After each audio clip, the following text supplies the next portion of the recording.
আলোচনার মূল বিষয় হবে ভালোবাসা।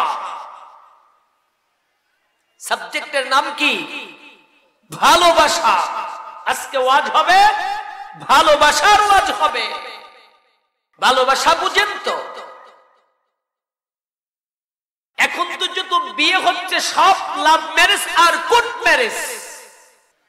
বন্ধু যদি কিছু নাই বোঝে, বোঝে শুধু ঘোড়ার আন্ডা আন্ডা, এই বন্ধুর সাথে সম্পর্ক তৈরি করে কোনো কাজ হবে না। খাসিরাত দুনিয়া ওয়াল আখিরা। একদিক থেকে দুনিয়া বরবাদ, আর একদিক থেকে তোমার আখিরাত বরবাদ।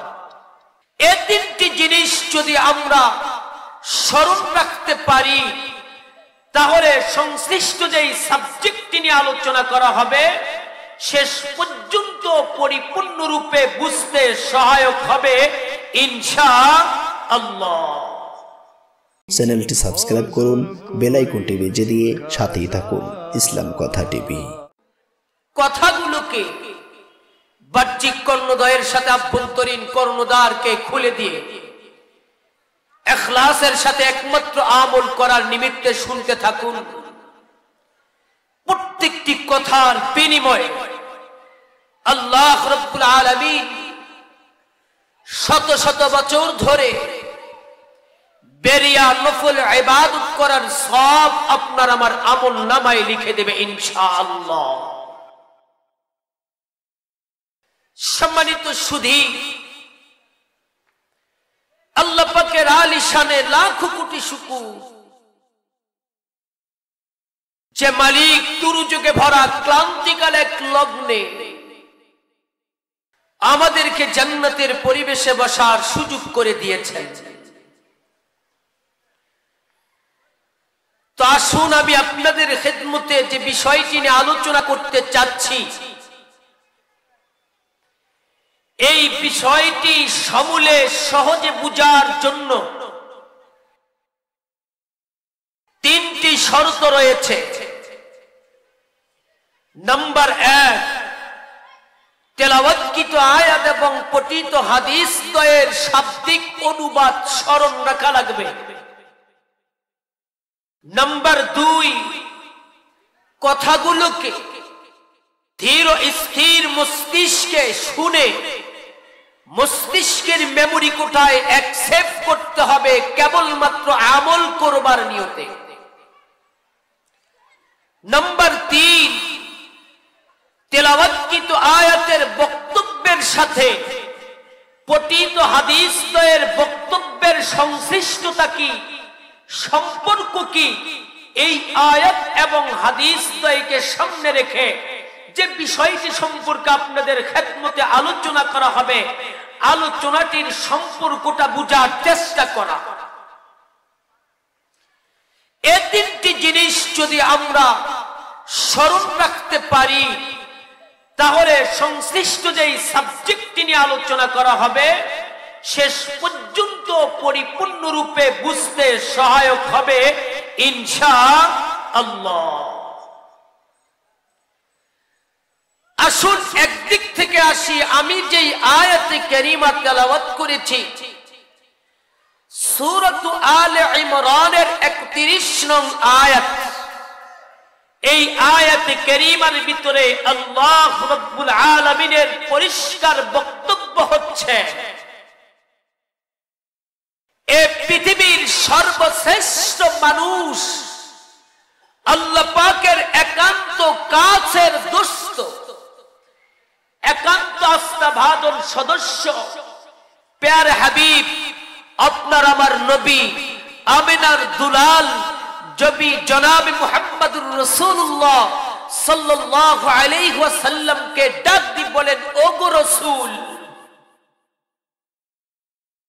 বক্তব্য আমার, কিন্তু আপনার জবান থেকে গোটা পৃথিবীবাসীকে আমি একটা মেসেজ দিতে চাই। মেসেজটা আমার, কিন্তু মেসেজটি প্রকাশ পাবে আপনার জবান থেকে। আসুন সেই মেসেজটি কি? قل إن كنتم تحبون আল্লাহ ফাত্তাবিউনি ইউহিব্বুকুমুল্লাহ ওয়া ইয়াগফির লাকুম যুনুবাকুম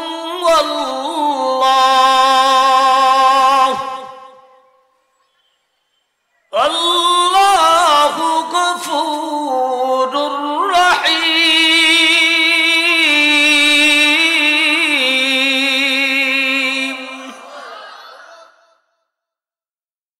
আল্লাহ রাব্বুল আলামিন রহমতে আলম নবীকে ডাকতে বলেন, পয়গম্বর মেসেজ আমার কিন্তু গোটা পৃথিবীর মানুষদেরকে আপনি বলে দিবেন, ও পৃথিবীর মানুষ, তোমরা যদি আল্লাহ পাককে ভালোবাসতে চাও, আল্লাহ পাকের পক্ষ থেকে যদি তোমরা ভালোবাসা পেতে চাও, ফাত্তাবিউনি, করণীয় শুধু একটাই, আমি রাসূলের আনুগত্য করো। তাহলে তোমরা যে মালিকরে ভালোবাসার মেসেজ দিয়েছ, মালিক তোমাদেরকে ভালোবাসবে এমন আকাঙ্ক্ষী যদি তুমি হয়ে থাকো, তাহলে তোমরা আমি নবীর আনুগত্য স্বীকার করো। ইউহিব্বুকুমুল্লাহ, তাহলে তুমি যে ভালোবাসার প্রস্তাব মালিককে দিয়েছ, সাদরে মালিক তোমার পাঠানো প্রস্তাব কবুল করে নিয়ে তোমাকে ভালোবাসবে।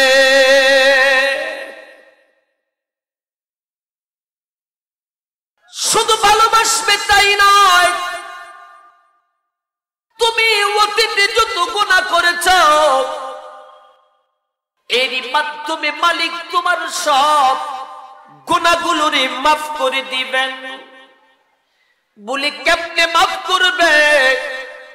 কারণ যেই মালিক মাফ করার প্রতিশ্রুতি দিয়েছেন, ওই মালিক তো হচ্ছে গফুর, ক্ষমাশীল, ওই মালিক তো হচ্ছে রহিম, ওই মালিক তো বড় দয়াবান।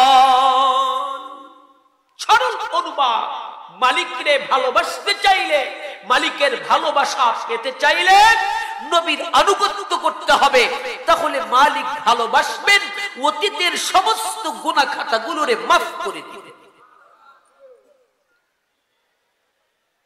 প্রথম যে হাদিস আমি পাঠ করেছি, প্রথম হাদিসের অনুবাদ শুনি। وقال رسول الله صلى الله عليه وسلم, নবীজি ইরশাদ করেন, মান আহাব্বা সুন্নতি ফাকাদ আহাব্বানি, যে আমার উম্মত আমি নবীকে মুহাব্বত করবে, আমার সুন্নতকে মুহাব্বত করবে, সেজন্য আমি নবীরে মুহাব্বত করলো। সুন্নতকে যে মুহাব্বত করলো, সেজন্য আমি নবীরে মুহাব্বত করলো। ওয়ামান আহাব্বানি কানা মাই ফিল জান্নাহ, আর আমার সুন্নতকে মুহাব্বত করার দ্বারা আমি নবীরে যে মুহাব্বত করলো, সে তো আমার সাথে জান্নাতে যাবে।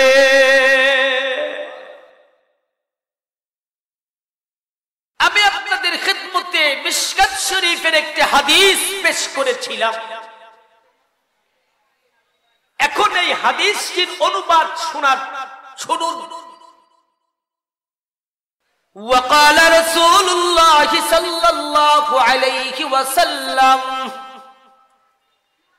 নবীজি ইরশাদ করেন, বুনিয়াল ইসলামু আলা খামসিন, ইসলামের স্তম্ভ হচ্ছে 5টি জিনিসের উপরে। নাম্বার 1, শাহাদাতি আল্লাহ ইলাহা ইল্লাল্লাহ, একতার সাক্ষ্য দেয়া যে আল্লাহ ছাড়া কোনো মাবুদ নেই। নাম্বার 2, ওয়া ইকামিস সালাত, নামাজ প্রতিষ্ঠা করা। নাম্বার 3, ওয়া ইতাইস যাকাত,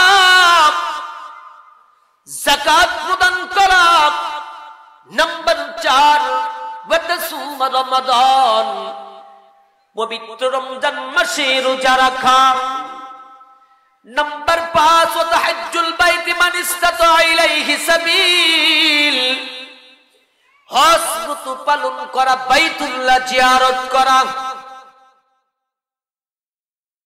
তাহলে প্রথমটি পেয়ে গেলাম আয়াতে কারীমার শাব্দিক অনুবাদ, পঠিত হাদিস দ্বয়ের শাব্দিক অনুবাদ। এখন আসুন আমি এই আয়াত এবং পঠিত হাদিস দ্বয়কে সামনে রেখে যে বিষয়টি আপনাদের খেদমতে আলোচনা করতে চাচ্ছি, আমি আলোচনার মূল সাবজেক্ট যেটি, এটি আপনাদের কাছে ওপেন করে দিচ্ছি। আজকে আলোচনার মূল বিষয় হবে ভালোবাসা। সাবজেক্টের নাম কি? ভালোবাসা। আজকে ওয়াজ হবে ভালোবাসার ওয়াজ হবে। ভালোবাসা বুঝেন তো? এখন তো যত বিয়ে হচ্ছে সব লাভ ম্যারেজ আর কোর্ট ম্যারেজ। 75% বিয়ে হচ্ছে লাভ ম্যারেজ আর কোর্ট ম্যারেজ। লাভ ম্যারেজ কাকে বলে আর কোর্ট ম্যারেজ কাকে বলে জানেন? লাভ ম্যারেজের সরল সংজ্ঞা হচ্ছে মুহাব্বতের মাধ্যমে পূর্ব সম্পর্কের জের ধরে একজন আরেকজনের সাথে বৈবাহিক সম্পর্কে আবদ্ধ হওয়া, একে বলে লাভ ম্যারেজ। কোর্ট ম্যারেজ কাকে বলে জানেন? কোর্ট ম্যারেজের একটা সরল সংজ্ঞা রয়েছে। বয়সের দিক থেকে ত্রুটি বিশ্রুতি ছাড়াই ছেলে এবং মেয়ের কোনো না কোনো একদিক থেকে বৈষম্যতা রয়ে গেছে। বৈবাহিক সম্পর্কে আবদ্ধ হবার পর কোন চাপ সৃষ্টির মাধ্যমে বিঘ্নতা সৃষ্টিকারী কোন জিনিসের দ্বারা বৈবাহিক সম্পর্ক যাতে করে শ্রুত না হয়, ভেঙে না যায়, এই জন্য স্বীয় সরকার এবং রাষ্ট্রীয় সংবিধানের একটি প্রমাণপত্র, এটিকে বলা হয় কোর্ট ম্যারেজ। কাজেই যেহেতু আজকে আমাদের সমাজের 75% বিয়ে হচ্ছে কোর্ট ম্যারেজ আর লাভ ম্যারেজ করে, কাজেই ভালোবাসা আজও বিদ্যমান রয়েছে। কাজে আমি বর্তমান সিচুয়েশন হিসাবে, বর্তমান প্রেক্ষাপট অনুযায়ী আজকের সাবজেক্টটি নির্ধারণ করেছি ভালোবাসা।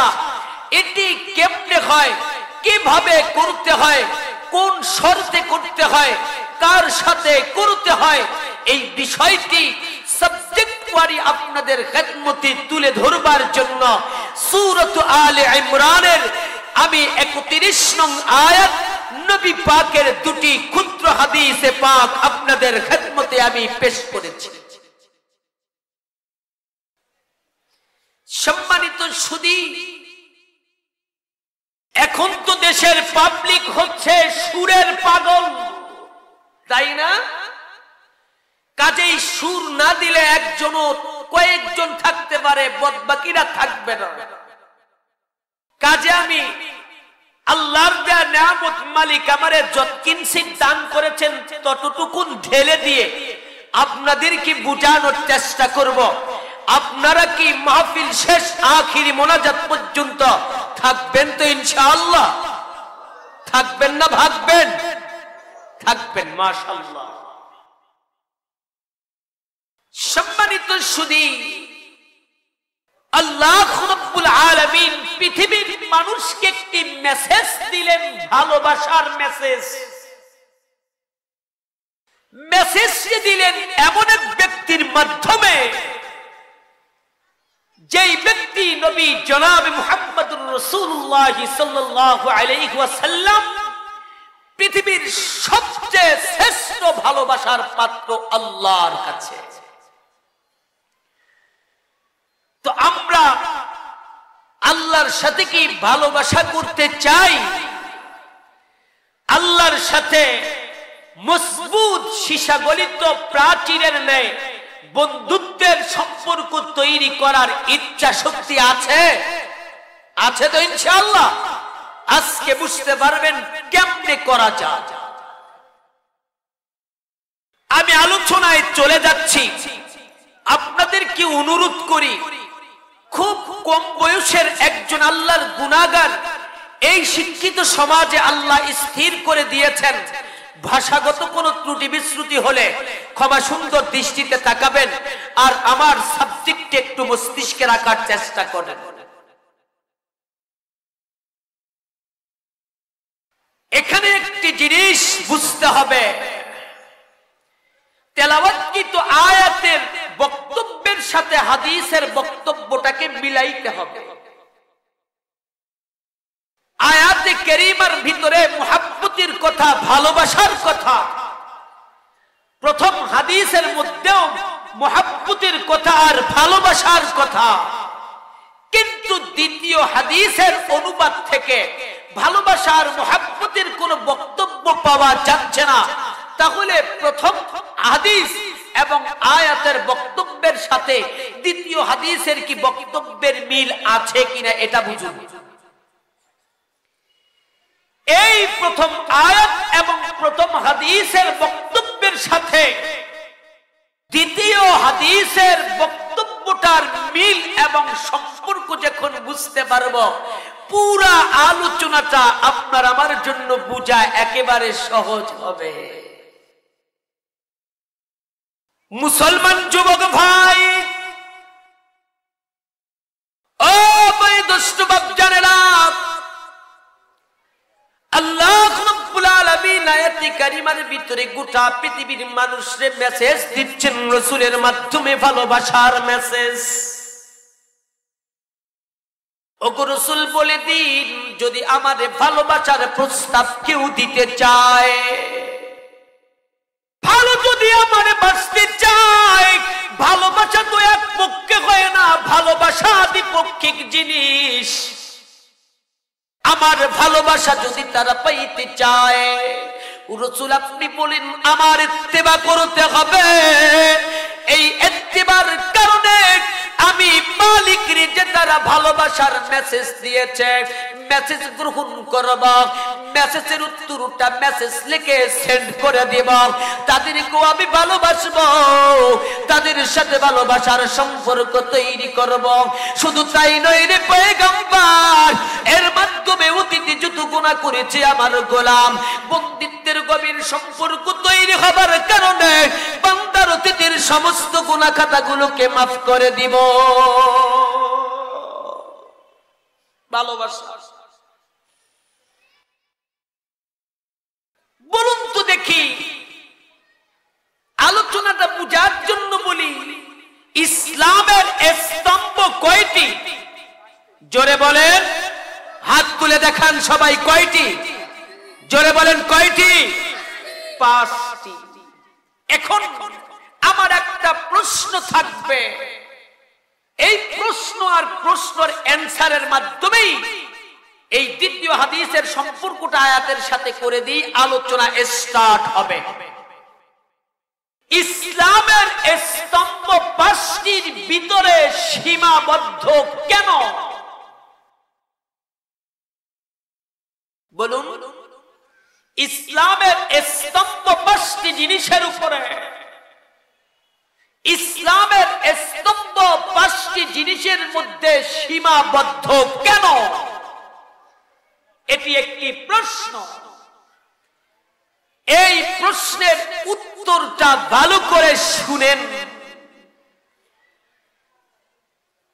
একজন যদি আর অপরজনের সাথে বন্ধুত্বের সম্পর্ক তৈরি করতে চায়, নিবিড় মজবুত বন্ধুত্বের সম্পর্ক তৈরি করতে চায়, তাহলে বন্ধুর জন্য 5টা করণীয়। জোরে বলেন কয়টা? আরো জোরে বলেন কয়টা? অনিল বামারের যুবক, সুন্দর করে কান লাগাও। আমি যদি কারো সাথে বন্ধুত্বের করতে চাই, তাহলে আমি বন্ধুর জন্য 5টা করণীয়। নাম্বার 1, প্রথম করণীয় হচ্ছে যার সাথে বন্ধুত্বের সম্পর্ক তৈরি করতে চাচ্ছি, আমার বন্ধুর কমপ্লিট পরিচয়টা আমার জানা লাগবে। বন্ধুর পরিচয় না জেনে কিন্তু বন্ধুত্বের সম্পর্ক তৈরি করা যাবে না। কারো বন্ধু যদি ভালো হয় তাহলে এই বন্ধু আমার জান্নাতের পথ দেখাবে, আর বন্ধু যদি কুচরিত্রের হয় আমার বন্ধু কিন্তু আমার জাহান্নামের পথ দেখাবে। এই জন্য বন্ধুত্বের পরিচয় করার প্রথম শর্ত হচ্ছে বন্ধুর প্রথম অলরেডি পরিচয় জানতে হবে। বন্ধুর পুরা পরিচয়টা জানা প্রথম শর্ত। 2 নম্বর শর্ত হচ্ছে বন্ধুর পরিচয় জানার পরে বন্ধুরে বেশি থেকে বেশি স্মরণ করতে হবে। পরিচয় পেয়ে যদি চুপটি মেরে থাকি বন্ধুত্বের সম্পর্ক কিন্তু ঠিক থাকবে না, লাথি মেরে চলে যাবে। এই জন্য 2 নম্বর শর্ত, বন্ধুকে স্মরণ করা লাগবে। ওরে মুসলমান, বন্ধুর পরিচয় পাইছি, 2 নম্বরে বন্ধুর স্মরণ করেছি, 3 নম্বর একটা করণীয় আছে, বন্ধুরে কিন্তু গিফট করতে হবে, হাদিয়া দিতে হবে। বন্ধুর পরিচয় পাইছি নাম্বার 1, নাম্বার 2 বন্ধুরে স্মরণ করেছি, নাম্বার 3 বন্ধুরে গিফট করেছি। 4 নম্বর শর্ত হচ্ছে বন্ধুর ব্যথায় ব্যথিত হয়ে আমাকে চিন্তায় চিন্তিত হতে হবে, বন্ধুর সুখে হাসতে হবে, বন্ধুর দুঃখে কাঁদতে হবে, সুখে দুঃখে বন্ধুর পাশে থাকার মতো প্রতিশ্রুতি গ্রহণ করতে হবে, তাহলে কিন্তু বন্ধুত্বের সম্পর্ক হয়ে যাবে। নাম্বার 5, বন্ধুরে স্মরণ করেছি, বন্ধুর পরিচয় পাইছি, বন্ধুরে হাদিয়া দিয়েছি, বন্ধুর চিন্তায় চিন্তিত হয়েছি, বন্ধুর সুখে কাঁদছি, দুঃখে হাসছি। নাম্বার 5, বন্ধুর সাথে কিন্তু সাক্ষাতের ইচ্ছা থাকতে হবে। বন্ধুর সাথে যদি সাক্ষাৎ না করি তাহলে না জেনে না শুনে কার সাথে বন্ধুত্ব করলাম জানতে পারলাম না। ওরে মুসলমান, বুঝাইতে চাচ্ছি বন্ধুত্বের সম্পর্ক তৈরি করতে হলে 5টা জিনিস লাগে। নাম্বার 1 বন্ধুর পরিচয়, নাম্বার 2 বন্ধুর স্মরণ, নাম্বার 3 বন্ধুরে গিফট দাও, নাম্বার 4 বন্ধুর সুখে দুঃখে পাশে থাকো, নাম্বার 5 বন্ধুরে তুমি দেখাশোনা করো, বন্ধুরে দেখতে যাও। এই 5টা জিনিস যদি তুমি প্রস্তুত করতে পারো তাহলে কিন্তু আরেকজনের সাথে তোমার বন্ধুত্বের গভীর সম্পর্ক তৈরি হয়ে যাবে। সম্পর্কের বিরল দৃষ্টান্ত হচ্ছে মজবুত সীসাগলিত প্রাচীরের ন্যায় আল্লাহ পাক রব্বুল আলামিন পয়গম্বরের মাধ্যমে মেসেজ দিচ্ছেন, ভালোবাসার মেসেজ, ভালোবাসার আয়াত তেলাওয়াত করেছি। আল্লাহর পয়গম্বর ভালোবাসার মেসেজ দিচ্ছেন হাদিসের মাধ্যমে, এটাও কিন্তু আপনাদের সামনে তুলে ধরেছি। কিন্তু বন্ধুরা, আরেকটা হাদিস পড়েছি ইসলামের স্তম্ভ নিয়ে, কিন্তু ইসলামের স্তম্ভের বক্তব্যের সাথে আয়াতের বক্তব্যের কোনো সম্পর্ক দেখা যাচ্ছে না। এই জন্য বন্ধুত্বের সম্পর্ক তৈরি করতে গেলে 5টা জিনিস লাগবে। এই 5টা জিনিসের সাথে আমি ওই 5টা ভিত্তির সাথে মিল করে দিব। ইসলামের ভিত্তি 5টার মধ্যে সীমাবদ্ধ কেন, এই জিনিসটা কিন্তু আপনাদেরকে বুঝাই দিতে চাই। ওরে মুসলমান, বন্ধুর পরিচয় জানা প্রথম শর্ত। আল্লাহ পাক রব্বুল আলামিনের সাথে বন্ধুত্বের সম্পর্ক তৈরি করতে চাই, তাহলে কিন্তু আমাকে আমার বন্ধু মালিক আল্লাহর পরিচয় জানতে হবে কি হবে না? আরো জোরে বলেন, হবে কি হবে না? আমি দুনিয়ার মধ্যে একজন বন্ধুর সাথে বন্ধুত্বের সম্পর্ক যখন তৈরি করব তখন আমার বন্ধু, আমার সর্বপ্রথম করণীয় বন্ধুর নাম জানতে হবে। জোরে বলেন ঠিক কিনা? কি জানতে হবে? বন্ধুর কিন্তু নাম জানতে হবে। এখন যদি বলি বন্ধু তোমার নাম কি, বন্ধু বলবে আব্দুর রহমান। এখন জানবো বন্ধু তোমার বাড়ি কোথায়, বন্ধু বলবে দিনাজপুর। এখন বলবো বন্ধু তোমার মা বাবা আছে কিনা, বন্ধু যদি থাকে থাকলে বলবে হ্যাঁ, না থাকলে না। বন্ধু তোমার সন্তান সন্ততি আছে কিনা, থাকলে বলবে হ্যাঁ, না থাকলে না। এখন জিজ্ঞাসা করবো বন্ধু তোমার বাড়িটা কত বড়, কি রকম বাড়িতে তুমি থাকো। বন্ধুর যেমন আছে তেমন বক্তব্য বন্ধু দিবে। এখন জিজ্ঞাসা করবো বন্ধুরে তোমার সাথে বন্ধুত্বের সম্পর্ক তৈরি করতে চাচ্ছি, বন্ধু তুমি আমার থেকে কত দূরে থাকবা, কিভাবে তোমার সাথে সাক্ষাৎ হবে, বন্ধু কিন্তু অলরেডি বলে দিবে। আরে মুসলমান, দুনিয়ার মধ্যে বন্ধুত্বের গভীর গভীর সম্পর্ক তৈরি করতে গেলে প্রথম যেমন বন্ধুর পরিচয় জানতে হয়, ঠিক তদ্রূপ মালিকের সাথে বন্ধুত্ব করতে চাইলে প্রথম শর্ত হচ্ছে মালিকের পরিচয় জানা লাগবে। এখন যদি মালিকরে ডাক দিয়ে বলে, মালিক রে ভালোবাসার মেসেজ পাঠাইছো, আমি তোমারে ভালোবাসার মেসেজ দিচ্ছি, কিন্তু বন্ধু তোমার সাথে বন্ধুত্ব করব, প্রথম সত্য বন্ধু তোমার পরিচয় জানবো। এখন যদি বন্ধুরে বলি, বন্ধু তোমার নাম কি? বন্ধু বলে, বন্ধু তুমি তাহলে শুনে নাও পরিষ্কার ভাবে, কুরআনুল কারীমের পাতায় চোখ রাখুন রে মুসলমান। আল্লাহ তো কোন ডাক দিয়ে বলবে, রে গোলাম আমার তুমি নাম জিজ্ঞাসা করছো, শুনে নাও আমার নাম ওয়ালিল্লাহিল আসমাউল হুসনা। আমি আল্লাহর দুটি একটা নাম নয়, আমি মালিকের অনেক সুন্দর সুন্দর নাম আছে। ফাদউহু বিহা, প্রত্যেকটা নাম ধরে আমি বন্ধুরে তুমি ডাকতে পারবা। ওর যুবক, এখন যদি বন্ধুরে জিজ্ঞাসা করে, বন্ধুরে ও বন্ধু তোমার মা বাবা আছে কিনা, সন্তান সন্ততি আছে কিনা, বন্ধুই তখন ডাক দি বলে, রে যুবক ও বন্ধু সুন্দর করে শুনে নাও, কুল হুয়াল্লাহু আহাদ, তোমার বন্ধু তো একজন, আল্লাহুস সামাদ, তোমার বন্ধুর তো কোনো শরীক নাই। ওর দোস্ত ভালো করে শুনে নাও, লাম ইয়ালিদ ওয়া লাম ইউলাদ, তোমার বন্ধু কারো জন্ম দেই নেই, কারো থেকে জন্মগ্রহণ করে নাই।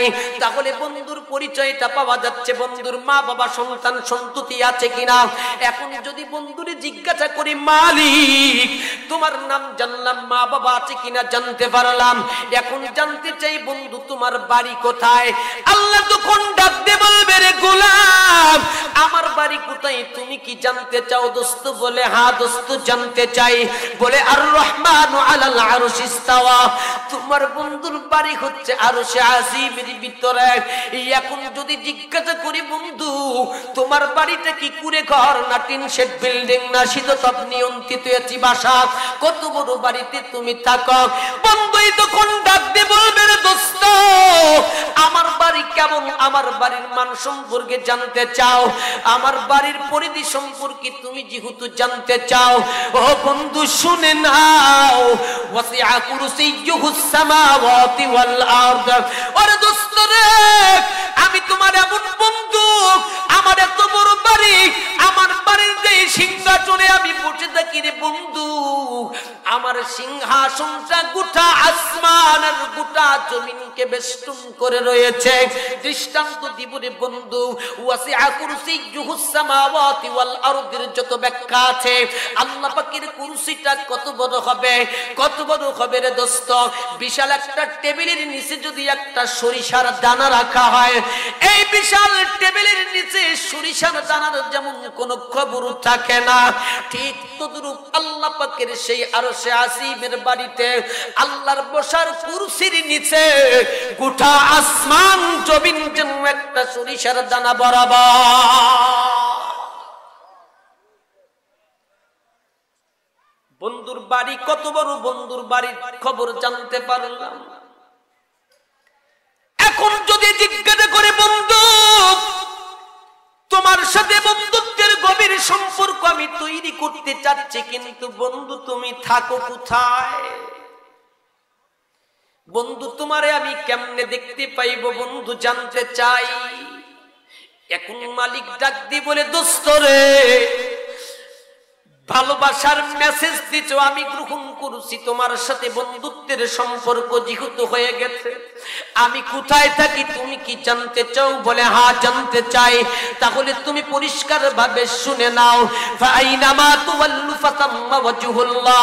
ওরে দোস্ত, যেদিকেই তুমি তাকাইবা সেদিকেই তোমার দোস্তের কুদরতি চেহারাটা বিদ্যমান আছে। এখন যদি জিজ্ঞাসা করি, বন্ধু ও বন্ধু তোমাকে তো সব দিকেই দেখতে পাবো, কিন্তু বন্ধু তো তুমি আমার, বন্ধু তুমি আমার কত কাছে থাকবে, কত কাছের থেকে তোমাকে তোমাকে দেখতে পারবো। আল্লাহ তখন ডাক দিয়ে বলবে, দোস্ত রে, আমি তোমার কত কাছে থাকবো, কত কাছে থেকে তুমি আমাকে দেখতে পারবে, তুমি কি জানতে চাও? বলে হ্যাঁ। ওয়া নাহনু আকরাবু ইলাইকি মিন হাবলিল ওয়ারিদ। ও দোস্ত, তোমার দেহের মধ্যে গলার ভিতরে যে শাহরগটা আছে, এই শাহরগটা তোমার দেহের যত কাছে আছে রে, এই শাহরগের থেকেও কাছে আমি মালিক বন্ধু তোমার দেহের ভিতরে বসবাস।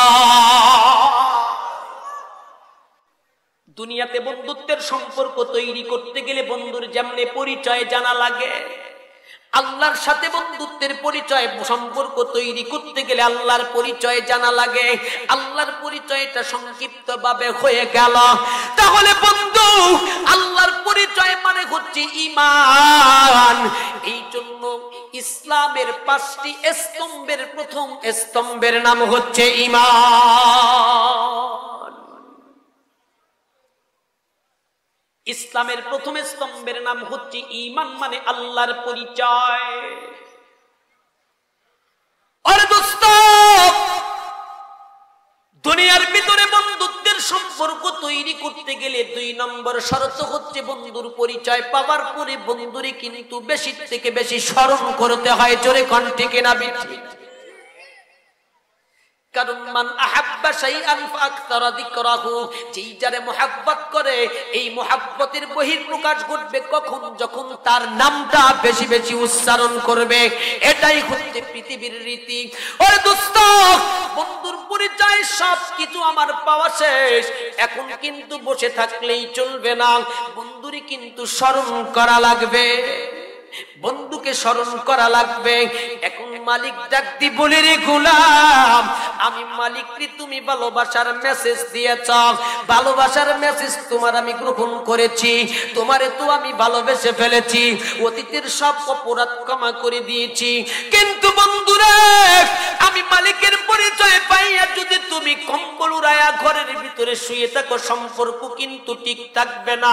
এই জন্য দুনিয়ার বন্ধুত্বের সম্পর্ককে মজবুত করতে গেলে 2 নম্বর শর্ত যেমন বন্ধুরে স্মরণ করা লাগে, এখন আমি বন্ধুরও কিন্তু স্মরণ করা লাগবে। জোরে কোন সুবহানাল্লাহ। ওরে মুসলমান, কুরআন কারীমের ভিতরে অনেক ইসলামের বিধানের কথা বর্ণিত আছে, অনেক ইসলামের বিধিবিধানের কথা উল্লেখ রয়েছে, কিন্তু মুসলমান যুবকরে সবচেয়ে বেশি কুরআনুল কারীমের ভিতরে আল্লাহ রাব্বুল আলামিন নামাজের বক্তব্য দিয়েছেন। জোরে জোরে কোন ঠিক না ঠিক? রোজার বক্তব্য যত জায়গায় নাই, নামাজের বক্তব্য তার থেকে বেশি জায়গায় আছে। হজের বক্তব্য যত জায়গায় নাই, নামাজের বক্তব্য তার থেকে বেশি জায়গায় আছে। রোজার বক্তব্য যত জায়গায় নাই, নামাজের বক্তব্য তার থেকে বেশি আছে। যাকাতের বক্তব্য যত জায়গায় নাই, নামাজের বক্তব্য তত জায়গায় বেশি আছে। জোরে কোন ঠিক না ঠিক? আল্লাহ পাক রব্বুল আলামিনের যত ইবাদত আছে, অতি তাড়াতাড়ি আল্লাহ পাকের কাছাকাছি হওয়ার জন্য একটা ইবাদত আছে, তার নাম হচ্ছে নামাজ। কারণ মুসলমান, এই নামাজের জন্য দেখুন মুয়াজ্জিন সাহেব মুসল্লিদের উদ্দেশ্যে এলান দিয়ে দেয়, আল্লাহু আকবার, আল্লাহু আকবার। বলুন তো দেখি, প্রথম অক্ষরটা কার নাম?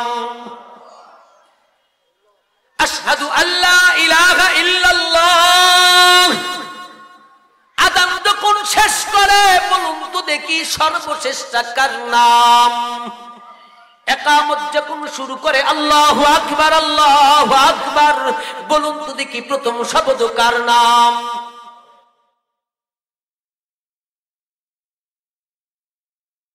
বলুন তো দেখি কার নাম?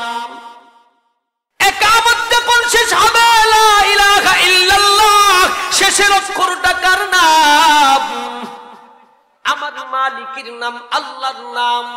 নামাজ যখন স্টার্ট করবেন, অলরেডি পড়েছেন, ইন্নী ওয়াজ্জাহতু ওয়াজহিয়া লিল্লাযী ফাতারাস সামাওয়াতি ওয়াল আরদা হানিফা ওয়া মা আনা মিনাল মুশরিকিন। আমি তো আমার চেহারাকে ওই দোস্তের কুদরতি চেহারার সাথে ফেস টু ফেস করলাম, যেই দোস্ত আমার আসমান জমিনকে সুন্দর করে নিপুণ হস্তে তৈরি করেছেন। আমি তো মুশরিকের অন্তর্ভুক্ত নই। ওরে যুবক, নীলফামারী আযান, এরপরে যখন হাতটা কানের লতি বরাবর তুইলা যখন তাকবীরে তাহরিমা বাঁধবেন, শব্দটা হবে আল্লাহু আকবার। আচ্ছা বলুন তো দেখি, প্রথম শব্দটা কার নাম? আরো জোরে বলেন, কার নাম? আরে মুসলমান, তাকবীরে তাহরিমা হয়ে গেল, কেরাত হয়ে গেল, এখন কিন্তু রুকুতে যাইতে হবে। আল্লাহু আকবার কার নাম? রুকুত থেকে যখন উঠলেন সামি আল্লাহু লিমান হামিদা, দ্বিতীয় শব্দটা কার নাম? আল্লাহর নাম। এরপরে যখন পড়বেন রব্বানা লাকাল হামদ, রব শব্দটা কার নাম? আবার যখন সিজদায় যাবেন আল্লাহু আকবার, প্রথম শব্দটা কার নাম? এইরকম করে পড়তেই থাকবেন। তাকবীরুহাত তাহরিম, তাহলিলুহাত তাসলিম। তাকবীর বাঁধার দ্বারা দুনিয়াবি সব কাজ, খানা পিনা নামাজের ভিতরে হারাম হয়ে যায়। সালাম ফিরানোর দ্বারা আবার পুনরায় সবকিছু বৈধ হয়ে যায়।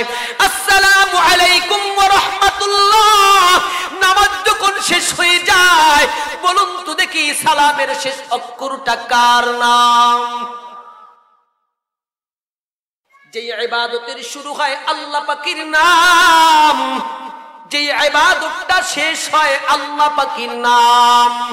মাঝখানে যত আলোচনা সব তো আল্লাহর আলোচনা। আল্লাহ আমার ভালোবাসার মেসেজ দিয়েছে, আমিও মেসেজ দিয়েছি, মালিক মেসেজ গ্রহণ করেছে, অতীতের গুনাহ ক্ষমা হয়েছে। আল্লাহ এখন বন্ধুত্বের সম্পর্ক তৈরি করতে চাই যদি আমরা আল্লাহর সাথে, তাহলে পাঁচটা করণীয়। প্রথম করণীয়, বন্ধুরে স্মরণ করা লাগবে, স্মরণ করা লাগবে বন্ধুকে। পরিচয় পাওয়া হয়ে গেছে।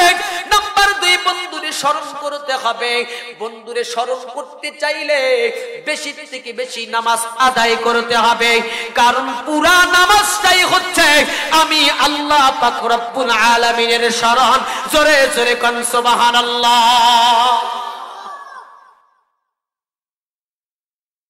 এই হচ্ছে নামাজ। নামাজ মানেই হচ্ছে মালিকের স্মরণ। এই জন্য তো রাসূল কারীম সাল্লাল্লাহু আলাইহি ওয়াসাল্লাম ইসলামের 2 নম্বরের স্তম্ভ বলেছেন নামাজ। মিলাই দিব। প্রথম শর্ত কি ছিল? পরিচয়। ইসলামের প্রথম স্তম্ভের নাম কি? ঈমান, মানে আল্লাহর পরিচয়। মিল হয়ে গেছে। বন্ধুত্বের সম্পর্ক তৈরি করতে চাইলে 2 নম্বর শর্ত হচ্ছে বন্ধুরে স্মরণ করা লাগবে। ইসলামের 2 নম্বরের স্তম্ভের নাম হচ্ছে নামাজ। যে ইবাদত শুরু হয় আল্লাহর নামে, ইবাদত শেষ হয় আল্লাহ শব্দের মাধ্যমে, যেন পুরাটাই আল্লাহ পাকের স্মরণ। এই জন্য ইসলামের 2 নম্বর স্তম্ভের নাম নামাজ। और নীলফামারীর যুবক, সুন্দর করে কান লাগান। দুনিয়াতে বন্ধুত্বের সম্পর্ক তৈরি করতে চাইলে 3 নম্বর একটা করণীয় আছে। 3 নম্বর করণীয়টার নাম হচ্ছে বন্ধুরে কিন্তু হাদিয়া দিতে হয়। হাদিয়া, হাদিয়া দেইনি আমরা? দেই না? ও যুবক, দাও কি দাও না? হাদিয়া দাও না? যুবকরা যখন প্রেম করে এরা তো হাদিয়া বোঝে না, এরা বলে গিফট দেয়। পহেলা বৈশাখে হলুদ শাড়ি, 21শে ফেব্রুয়ারিতে সুন্দর একটা মালা, আবার যখন বিশ্ব ভালোবাসা দিবস আছে পার্কে গিয়ে একজন ধরে আর একজনের গলা। প্রেম আছে না নাই? যুবকরা হাসো কেন? প্রেম প্রীতি ভালোবাসা মোহমায় ধারা, দুদিনের লাগে কিছু শুরু সারা। প্রেম প্রীতি ভালোবাসা মোহমায় ধারা, দুদিনের লাগে কিছু শুরু সারা। বিপদের সেকালে কেউ সাথী হবে না, মরণ যেদিন তো মাহে ডাকিবে, একদিন তোমার যৌবন ফুরাবে, সাথের এই দেহ কাফন জড়াবে, একদিন তোমার যৌবন ফুরাবে, সাথের এই দেহ কাফন জড়াবে, সেদিন তোমার আর নয় বেশি দূর, সেদিন তো আর নয় বেশি দূর, মরণ যেদিন তো মাহি ডাকিবে, একদিন তোমার যৌবন ফুরাবে। ভালোবাসা আছে না নাই? বন্ধুত্বের সম্পর্কটা গভীর করতে চাইলে 3 নম্বর করণীয় হচ্ছে বন্ধুরে একটু গিফট দিতে হয়। আল্লাহর পয়গম্বর বলেছেন তোমরা হাদিয়া দাও, হাদিয়া দিলে কিন্তু মুহাব্বত বৃদ্ধি হয়।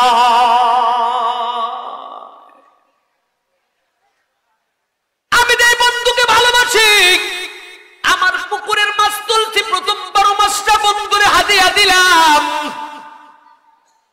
আমি যখন দান কাটি প্রথম বারটা যেদিন খাবো আমার বন্ধুরে খাওয়াই। আমার বাড়িতে একটা অনুষ্ঠান হবে, প্রথম কাঠটা আমার বন্ধুর হাতে চলে যায়। কিন্তু মুসলমান নীলফামারীর যুবক, এর পাকে একটা কথা আপনাদেরকে বুঝাই দিতে চাই। দুনিয়ার ভিতরে বন্ধুত্বের সম্পর্ক তৈরি করতে চাইলে এমন বন্ধুর সাথে বন্ধুত্বের সম্পর্ক তৈরি করবা যেই বন্ধু তোমারে জান্নাতের পথ দেখাবে। এমন বন্ধুর সাথে বন্ধুত্বের সম্পর্ক তৈরি করিও না যেই বন্ধু তোমারে জাহান্নাম পর্যন্ত নিয়ে যাবে। কারণ দোস্তরে উতলুবুল জার ক্বাবলাদ দার, উতলুবুর রফিকা ক্বাবলাত তরিক। বাড়ি যেখানে করবা তখন সর্বপ্রথম কুরসিটারে তালাশ করতে হয়। ওই এলাকার লোকজন সভ্য না অসভ্য, ভদ্র না অভদ্র দেখে কিন্তু ঘর তুলতে হয়, বসত করতে হয়, তাহলে বসতটা নিরাপদ হয়। আর যদি তুমি যেখানে ঘর তুলে থাকবা, যেখানে তুমি বসত করবা, আশপাশের লোকরা কিরকম তুমি যদি তদন্ত না করো, ওই রকম দুষ্ট পরিবেশে যদি তুমি বসত করতে যাও, তোমার জীবনটা তামা তামা হয়ে যাবে, কোনো দিকেও তুমি অগ্রসর হইতে পারবা না। ঠিক তদরূপ পথ চলবার আগে ভালো একজন বন্ধু আমাকে দেখে নিতে হবে রে। আমি যেই পথে চলছি, আমি তো জান্নাতের পথে চলতে চাই, আমি তো কোরআনের পথে চলতে চাই, আমি তো হাদিসের পথে চলতে চাই, আমি তো আল্লাহর পথে চলতে চাই, আমি তো নবীর পথে চলতে চাই। এই পথ চলতে গেলে আমাকে একজন ভালো বন্ধু লাগবে। সেই বন্ধু যেন কোরআন জানে, সেই বন্ধু যেন হাদিস বোঝে, সেই বন্ধু যেন আল্লাহরে চেনেন, সেই বন্ধুর ভিতরে যেন রাসূলের মহব্বত থাকে, সেই বন্ধু যেন হক পথে চলতে পারে। তাহলে এই বন্ধু কিন্তু আমাকে জান্নাত পর্যন্ত পৌঁছায় দিবে।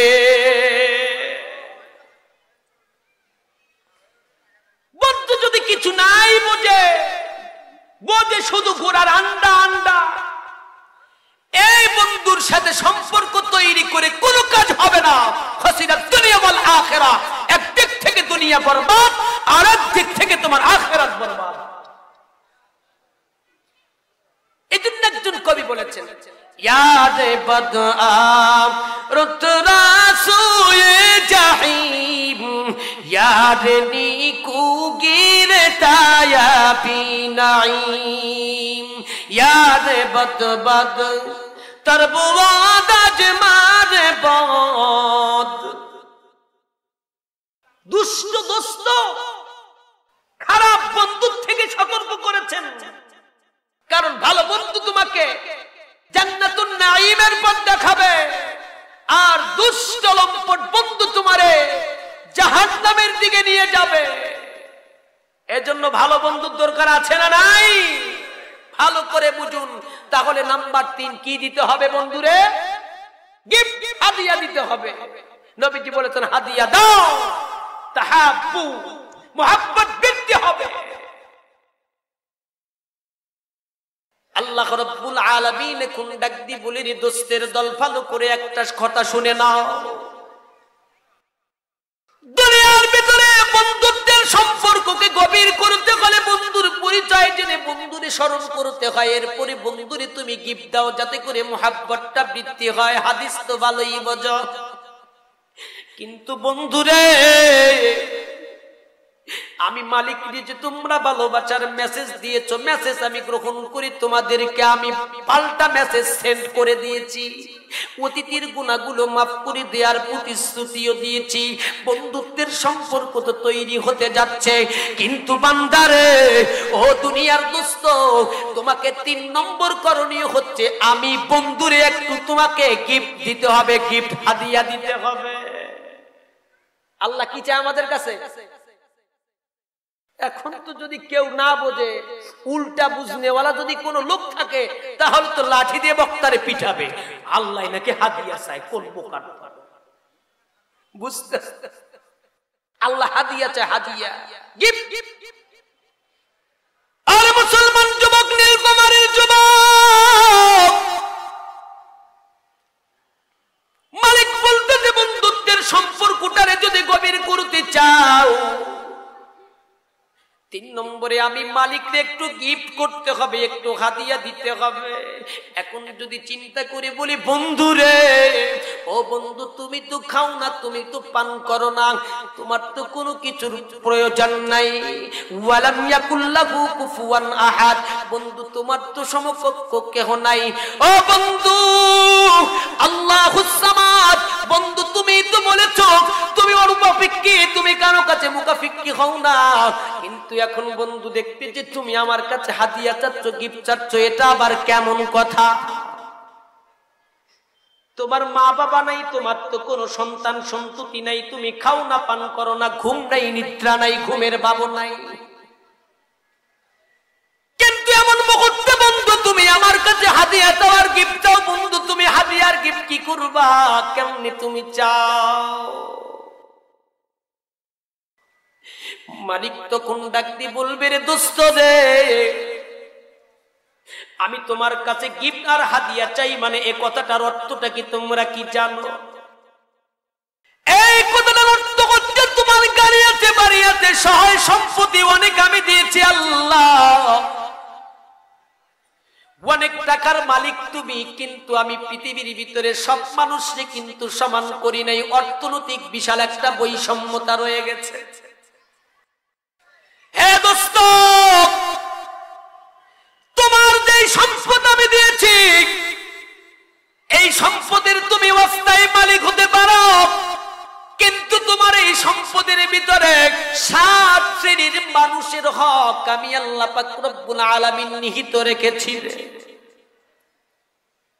তুমি যতক্ষণ পর্যন্ত তোমার সম্পত্তিকে এই 7 শ্রেণীর লোকের হককে দিয়ে দিবা না, ততক্ষণ পর্যন্ত কিন্তু হক আদায় হবে না। ও বন্ধুরে, তুমি সঠিকভাবে যাকাত দিয়ে দাও, যাকাত দিয়ে দাও। তুমি যখন যাকাত দিবা, এই যাকাতের টাকা যখন তুমি কোন ইতিমের হাতে দিবা, এইটা মনে করবা আমি আল্লাহ পাক রব্বুল আলামিনের হাতে চলে আসবে। তুমি যখন ফিতরা দিবা, এই ফিতরা যখন কোন মিসকিনের হাতে দিবা, এটা মনে করবা আমি আল্লাহ পাকের হাতে চলে আসছে। ইয়াদুল্লাহি ফাওকা আইদিহিম। ওরে দোস্ত, ভালো করে তুমি স্মরণ রাখো, তুমি যখন যাকাত দিয়ে দিবা, তুমি যখন সদকা করবা, তুমি যখন ফিতরা দিয়ে দিবা, তোমার সম্পদটা পাক হয়ে যাবে। এটা যখন এতিম মিসকিন গরিব অসহায় মুসাফিরের হাত পর্যন্ত চলে যাবে, মনে করবা রে দোস্ত আমি মালিক, আমি দোস্তরে তোমার হাদিয়া দেয়া হয়ে গেছে। এই জন্য তো ইসলামের 3 নম্বরের স্তম্ভের নাম হচ্ছে যাকাত। কি নাম? জোরে বলেন। যাকাত দেন আপনারা? যাকাত একটা কথা বলে যে আপনাদের ভালো করে বুঝেন, অনেক শিক্ষিত জ্ঞানী গুণী টাকাওয়ালা ভাইরাও এখানে আছেন, পরিষ্কার মাসআলা শুনেন। আপনি নামাজ পড়েন, রোজা রাখেন, হজও করেছেন, কিন্তু যাকাতের দ্বারের কাছেও আপনি নাই। নো নো নো নো, আপনার একটাও মালিক অ্যালাউ করবে না। ইসলামের মৌলিক 5টি স্তম্ভের কোন একটা যদি কেউ ছেড়ে দেয়, সামর্থ্য থাকা সত্ত্বেও, বাকি 4টি যদি মজবুত করে ধরে, লক্ষাধিক বার করে, এই 4টিকে মালিক কখনো অ্যালাউ করবে না। হুজুর নামাজ পড়তে তো টাকা লাগে না, রোজা রাখলেও টাকা লাগে না, কিন্তু যাকাত দিতে গেলে তো একটু ব্যয় হয়, এই ব্যয়টা মনে চায় না। বুকার স্বর্গে থেকে বুকার পরিচয় দিয়েন না। আল্লাহর নামাজ যেমন মুসলিম উম্মাহের উপরে অবধারিত করে দিয়েছেন, ফরজ করে দিয়েছেন, রমজানের রোজাকে যেমন ফরজ করেছেন, হজ ব্রত পালনকে যেমন ফরজ করেছেন বিত্তশালীদের জন্য, ঠিক তদ্রূপ সম্পদ নির্দিষ্ট কোটায় পৌঁছলে এই ব্যক্তির জন্য যাকাত প্রদান করা হিসাব নিকেশ করে ফরজ করে দিয়েছেন। তো নামাজ ফরজ এটা বুঝলেন, রোজা ফরজ বুঝলেন, হজ ফরজ বুঝলেন, কিন্তু যাকাত ফরজ এটা মানতে চান না কেন? যাকাত দিলে মালিককে হাদিয়া দেওয়া হয়ে যায়, যাকাত দিলে মালিককে হাদিয়া দেওয়া হয়ে যায়, মালিককে গিফট করা হয়ে যায়। এই জন্য তোমরা রাসূল করিম সাল্লাল্লাহু আলাইহি ওয়াসাল্লাম ইসলামের 3 নম্বর স্তম্ভ বলেছেন যাকাত ওয়া ইতাইজ যাকাত। যাকাত আদায় করতে হবে, যাকাত আদায় করা, যাকাত আদায় করলে মালিককে কিন্তু হাদিয়া দেওয়া হয়ে যায়। অদুস্ত যেই জিনিসটা বুঝাইতে চাচ্ছিলাম, দুনিয়াতে বন্ধুত্বের সম্পর্ক তৈরি করতে গেলে 5টা জিনিস লাগে। নাম্বার 1 বন্ধুর পরিচয়, নাম্বার 2 বন্ধুর শরণ, নাম্বার 3 বন্ধুকে গিফট করতে হয়, হাদিয়া দিতে হয়। 4 নম্বর শর্ত হচ্ছে বন্ধুর সুখে দুঃখে, বন্ধুর সুখে হাসতে হয়, বন্ধুর দুঃখে কাঁদতে হয়। এটা হচ্ছে প্রকৃত বন্ধুর পরিচয়। জোরে কোন ঠিক না বিঠি? বন্ধুর সুখে হাসতে হয়, বন্ধুর দুঃখে কাঁদতে হয়। বন্ধুর সুখে হাসবো আমি, কাঁদবো বন্ধুর দুঃখে, সুখে দুঃখে থাকবো পাশে বন্ধু সে তো বলে। বন্ধুর সুখে লাফালাফি করে যদি বন্ধুর দুঃখে যদি আমি লাফালাফি করি, তাহলে কিন্তু বন্ধুত্বের সম্পর্ক হবে না। বন্ধু যদি কোনো বিপদে পড়ে, যৎকিঞ্চিত হলেও টেনশন লাগে, প্রকৃত বন্ধু যে তারে জোরে কোন ঠিক না বেঠি? যুবক যারা প্রেম করে তোমা করতে তো তোমরা ভালোই বোঝো, যদি কখনো প্রেমিকার সাথে পূর্বের 3টা চুক্তি ঠিক আছে, প্রেমিকার তুমি পরিচয় পাইছ, প্রেমিকারে তুমি গিফট করছো, প্রেমিকারে তুমি স্মরণ করছো, দেখবা যদি তোমার প্রেমিকের কোনো ক্ষতি বা কোনো সমস্যার কথা তোমার কর্ণগোচর হয়, এমনিতে কিন্তু খাওয়ার রুটিনটা চেঞ্জ হয় কি হয় না? জোরে কম। সারা রাত মেসেঞ্জারে কথা বলে, ইউটিউব আর ফেসবুক চালায়া মেসেজ লিখতে লিখতে গভীর রাতে চোখ বন্ধ হয়ে গেছে। পরের দিন সকালবেলা 10টা বাজে মায়ে ডাকে, বাবা তুমি কি নাস্তা করবা না? বলে মা এখনো আমার ক্ষুধা পাইনি, তোমরা খেয়ে নাও, আমি পরে গোসল করে খাবো। মানে কি ক্ষুধা পেটে ঠিকই আছে, চোখের ক্ষুধা খাইছে তার প্রেমিকে। জোরে কোন ঠিক না? প্রেমিকের চিন্তায় বিভোর হয়ে খাওয়ার রুটিন চেঞ্জ, অনেকে আবার মুহাব্বতে বিভোর হয়েও খাবার রুটিন চেঞ্জ। কিন্তু দোস্তরা ভালো করে বুঝার লাগবে, বন্ধুর চিন্তায় চিন্তিত হয়ে যেমন খাবার রুটিন চেঞ্জ হয়ে যায়, ঠিক বন্ধুর প্রেমে আসক্ত হলেও কিন্তু খাবার রুটিন চেঞ্জ হয়ে যায়। যায় কি যায় না? জোরে বলেন।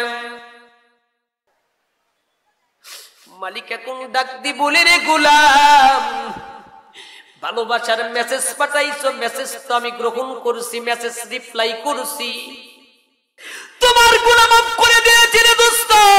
বন্ধুত্বের তোমার গভীর সম্পর্ক তৈরি হয়ে গেছে, তৈরি হয়ে যাবে, কিন্তু 4 নম্বর শর্ত হচ্ছে বন্ধু, দুনিয়ার বন্ধু আর বান্ধবীর সম্পর্ক গভীর করতে গেলে 4 নম্বর শর্ত, সুখে হাসতে হবে, দুঃখে কাঁদতে হবে। কোন সময় বন্ধুর চিন্তায় বিভোর হয়ে ক্ষুধা নিবারণ হয়ে যায়, ক্ষুধা থাকে না, খাবার রুটিন চেঞ্জ হয়ে যায়। অনেক সময় বন্ধুর ভালোবাসায় সিক্ত হলে খাবার রুটিন চেঞ্জ হয়ে যায়। কিন্তু দোস্ত রে, আমি যে তোমার মহান দোস্ত, আমার আমার মতো দোস্ত তো তোমার দুনিয়াতে আর কেউ নাই। কিন্তু দোস্ত তুমি 11টা মাস আছে, 11টা মাস তোমার খাবার রুটিন ঠিক থাকবে, তোমার খাবার রুটিন সব ঠিক থাকবে, কিন্তু 12 মাসের একটা মাস তোমাদের জন্য বরাদ্দ রাখলাম। আমি আল্লাহ পাক আমার দোস্তের মোহাব্বতে সিক্ত হয়ে, আমি মালিকের মোহাব্বতে সিক্ত হয়ে, আমি মালিকের মোহাব্বতে বিভোর হয়ে একটা মাসের জন্য তোমাদেরকে একটু খাওয়ার রুটিনটা চেঞ্জ করতে হবে। যখন তোমার খাওয়ার রুটিন চেঞ্জ করতে পারবা তখন বুঝবা আমি মালিকের সাথে বন্ধুত্বের সম্পর্ক গভীর হয়ে গেছে। 11টা মাস সকালে খাও, 10টায় খাও, দুপুরে খাও, বৈকালে চা খাও, রাতে ভাত খাও, রুটি খাও, পান খাও, যা খাও খাও আর খাও, কিন্তু 11 মাস চালু থাকবে, একটা মাস বন্ধ থাকবে। সেটা হচ্ছে কি? কুতিবা আলাইকুমুস সিয়াম, একটি মাস তোমাদের উপরে রোজা ফরজ করে দিয়েছি। খাবার রুটিনটা 11 মাসের তুলনায় একটু চেঞ্জ হবে, ব্যতিক্রম হবে। ও বন্ধু, আমি বন্ধুর ভালোবাসায় শিখতে হয়ে এতটুকু রুটিন কিন্তু তোমাকে চেঞ্জ করা লাগবে।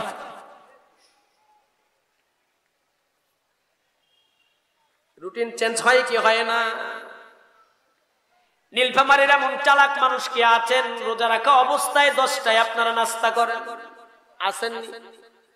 হ্যাঁ, ভুল করে জোহরের নামাজ পড়ার পরে একটা সিগারেট টানেননি আপনারা? টানেন?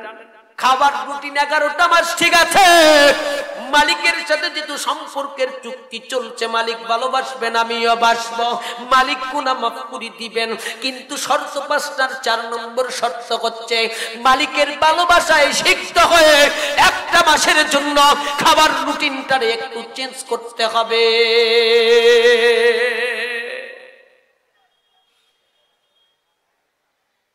বলুন দেখি, হাদিসের আলোকে ইসলামের 4র্থ নম্বর স্তম্ভের নাম হচ্ছে রোজা। কি নাম জোরে বলেন? এই জন্য ইসলামের 1ম নম্বর স্তম্ভের নাম হচ্ছে ঈমান, আল্লাহর পরিচয়। এই জন্য তো ইসলামের 2য় নম্বর স্তম্ভের নাম হচ্ছে নামাজ, মানে মালিকের শরণ। এই জন্যই তো ইসলামের 3 নম্বরের রুকন, 3 নম্বরের স্তম্ভ হচ্ছে যাকাত। যাকাত মানে মালিকের হাদিয়া দেয়া। এই জন্য তো ইসলামের 4র্থ নম্বরের স্তম্ভের নাম হচ্ছে রোজা। আর রোজাটাই হচ্ছে মালিকের ভালোবাসায় সিক্ত হয়ে 11 মাসের তুলনায় ব্যতিক্রম করে একটা মাস খাবার রুটিন চেঞ্জ করে রোজা রাখতে হয়। কথা কি বোঝা যায়? আমার ভাষা কি বোঝেন ভাই? কথা বোঝা যাচ্ছে আপনাদের? এইবার চলে আসছে সর্বশেষ একটা শর্ত। এই শর্তটা কিন্তু খুব মজার শর্ত। জোরে বলেন কিসের শর্ত? আরো জোরে বলেন কিসের শর্ত? মালিক এখন ডাক দিয়ে বলে, গোলাম রে, আমার সাথে দোস্তি করতে চাও? মেসেজ পাঠাইছো, মেসেজ গ্রহণ করছি, মেসেজ রিপ্লাই করছি, সম্পর্ক তো হয়ে গেছে, বন্ধুত্বের সম্পর্ক হতে যাচ্ছে। 4 শর্ত ঠিক আছে, কিন্তু এখন একটা শর্ত আছে দোস্ত। এখন পর্যন্ত আমি মালিক দোস্তরে তোমরা কোনোদিন দেখো নাই, কারণ দেখাও তো সম্ভব না।